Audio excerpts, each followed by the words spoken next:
What's going on, guys? So this video today, we're going to show you exactly where to send your meta leads to, and trust me, this matters a whole bunch.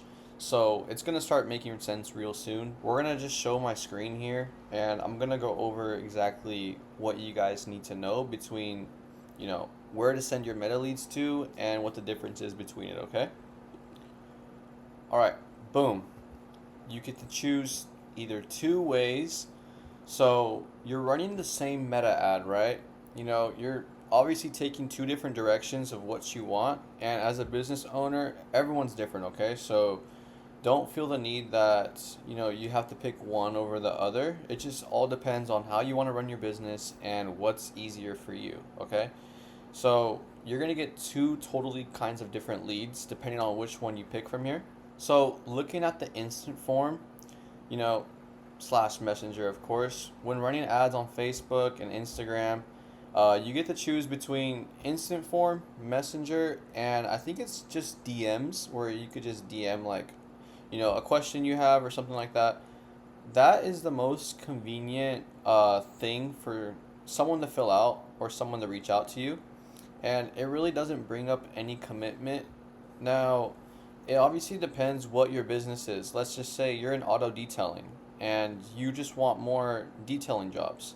Okay, you know, instant forms, messenger, DMs wouldn't sound bad because you're getting a lot of leads and you don't need that much commitment with them. So, something as like auto detailing, it's very low ticket. You don't need as much commitment as if you were a contractor and you want a painting job done or a roofing job. You would most likely want to go with this option right here. But let's just say in general, you're getting low friction, low intent, you're getting a ton of leads, and you're getting 5 real buyers. Compared to 30 leads, you might get 5 real buyers, right? This is because with instant form messenger, it's very low commitment. So instant form, it's just a few question slides asking, a little bit of information. It has no trust behind it. It's just a white screen with questions on it. It doesn't show why they should trust you in a way. And messenger is, you get to reach out with the question you have, and if the business owner doesn't reply right away, the lead will absolutely forget they sent that message, all right? Like, trust me, this happens all the time. Now, that's with the instant form. With the landing page, I'm not going to be biased here, but I am going to be biased here. I see tons and tons of more results with the landing page. They click, they read, and they qualify themselves. This landing page is built just for your business, okay? You're going to have tons of reason why they should trust you. You're going to have reviews, you're going to have pictures of your work. You're going to have basically everything on one page, and it's a reason why they should trust you. Yeah, the ad itself is going to be eye-catching. It's going to have a hook. It's going to get their attention. But what happens after that? How do you nurture the lead, okay? You're going to need a system that's going to nurture the lead and make them feel like, okay, I'm safe giving these people my information. I'm safe giving them my phone number, email, and, more about my project. Rather than an instant form, it's like, okay, I don't really know these guys.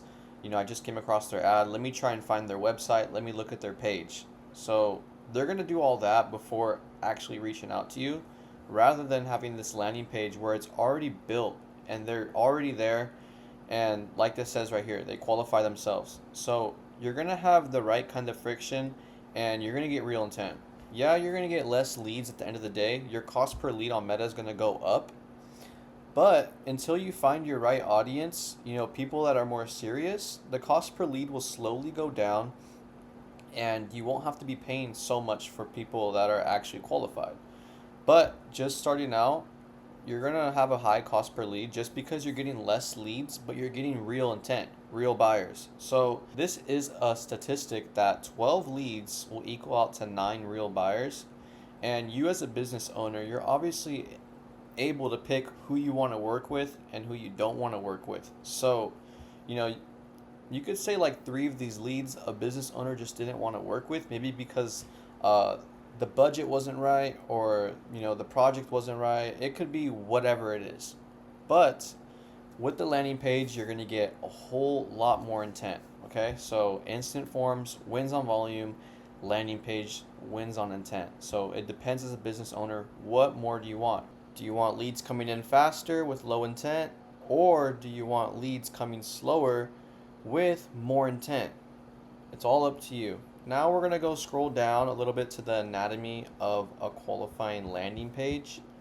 As you can see right over here, it basically just goes over, that's not what the landing page looks like. This is just the qualifying aspect of it. You want a clear outcome at the top, okay? Get your free painting estimate. Nice and simple. It's an outcome. What are they going to get out of filling out this form? You can put a 15% off your free painting estimate after the form is submitted. You can put something that's just showing them what they're going to get out of it. That's going to catch their attention to fill out this form. Like it says, trusted by 200 local homeowners. You could put 5 stars on Google. You could put maybe a warranty that you have. And I'll show you exactly what the landing page is after we're done with this, but I really want to make sure that each and every one of these steps makes sense to you moving forward. So, what is your project? You'll pick here what the project is. Now it's going to ask, when do you want it done? This is super, super important for the qualification, because if someone's just looking for 1 to 3 months or just looking around, they're most likely just shopping around. And do you want to work with people just shopping around? No, you don't. Okay?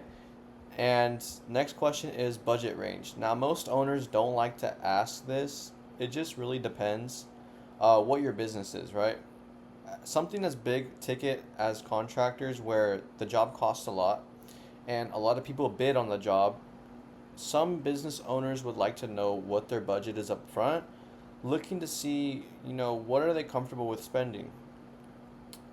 Now, if they submit the form and their budget is too low and the owner does not want to work with them, they could just choose not to work with them. But if they still want to do the free estimation, free inspection, and tell them what they're getting out of the service, obviously using sales to get them to becoming an actual client, then they could do that. After that, every form needs to have contact info, no matter what. First name, phone number, email, zip code, whatever. You need that information up front, so when they click to get my free estimate, it's going to send them out an email or text to their phone number, nurturing the lead, saying, yeah, we'll reach out with you shortly. Just because, like I talked about in the last video, if you don't reach out to them within the first 5 minutes, that lead drops, I think it was like 80% from being a closed job. So you want to make sure you have simple automation, okay?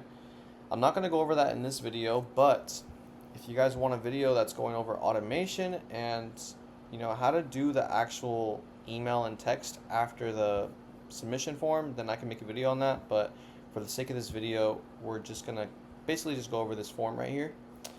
So the friction is the filter. Meta Instant Forms skips all of this. That's why it pulls junk, okay? We're going to look at the landing page right here. Let me open it up. Okay, boom. Look at that. Right here, clear outcome. 15% off from quote once completed. Boom, most trusted painting company, 17 years of experience, 9-year written warranty, 5 stars on Google, licensed and insured. So much trust is built within the first section of the page. And if they want to scroll down and see more, they could see more. But let's just go over the form real quick, like I was saying. Now, the form is going to be a little bit different than this one right here. Obviously, on this one, I asked a little bit more questions in depth. It always just depends with the business owners I work with. But let's just say cabinet painting. The next step is more about the cabinet painting job. This is really going to determine the budget, because we'll get to know more about their service up front. That way they feel a little bit more comfortable giving out a budget, because they put more information down about what they need. Let's just say 30 plus doors are being painted. It's raw stained wood, looking to change the color. Yes. Okay, what's your timeline? Now remember what I said, 5 to 12 weeks. Something that's just searching or that's not within the first couple weeks timeline is definitely someone just shopping around trying to get quotes. So I'd even say 3 to 4 weeks is just shopping around, and 5 to 12 weeks is definitely shopping around. So any question, any answer that you pick, these three, I would say they're qualified. And rough budget, you could put your budget, you could put your ranges of prices depending on what service. This is for cabinet painting. So you could click whatever budget and then boom, fill out your information, hit my free estimate. It's going to send you an email and you're going to be able to see all the questions and answers they just filled out with that email. Obviously, you need to get that set up with the automations. That way you could have that figured out. But that's just for another video. If you guys have questions about that, I'll definitely help you guys out with that. And once obviously you click the free estimate thing, the button, it's going to email the lead as well saying you'll be reached out with shortly. Thank you for submitting the form, whatever it is. If they want to look on the landing page, they'll see a lot more about the business. Now, I don't know about you, but this is way better than a Meta instant form. And look, just one scroll, that's all it is. Most people are going to be seeing this on their phones, so make sure it's mobile optimized. You don't want the website to be too long. You want it just to be quick, easy, builds trust, and boom. Okay? So, going back to the Miro board, that's the anatomy of the qualifying landing page. Now, if you want something like this built out for you, I do this for contractors. I do this for any kind of niche. I could help build you out the system yourself. But if you want to do this yourself, I hope these videos are helping out. Please comment down below what else you guys want to see. And I could drop some more sauce for you guys. Make sure you guys have a system built out for your business. Obviously, automation is perfect for a lead that can never go dry. And if you want to get the best leads, you need to hook it up to a landing page, all right? The creative is it's mostly the problem. Like, if your ad looks, like it has no hook or it doesn't grab attention, obviously it's your ad itself. But if your ad's really good and you're wondering why you're getting low quality leads, you're not having your leads hooked up to a landing page. They're just going to a Meta instant form or your DMs, and you're basically just throwing all those leads away. So building this landing page for your business is absolutely crucial. The system itself is going to give you so much more ROI on what you're spending with the ads. And yeah, if you guys have anything at all, drop it down in the comments and I will reach out to you guys one-on-one and we'll get into it. Let me know if there's anything else, and peace.